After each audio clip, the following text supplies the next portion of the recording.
I am the Tofu Golem. Please enjoy the video. You start by confirming carrier support and an eligible plan. That matters because Wi-Fi calling routes through your provider. Next, join a stable Wi-Fi network, preferably 5 GHz for lower latency, and make sure your phone has internet access. Once connected, open Settings and grant location and network permissions to the phone app. This lets the system prioritize Wi-Fi over weak cellular. Finally, verify your device OS is updated, so carrier features show up correctly and avoid compatibility issues. You now enable the feature.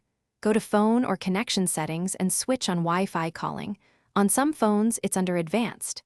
When prompted, enter or confirm your emergency E911 address. This ensures responders can find you when calling emergency services. Then set your calling preference.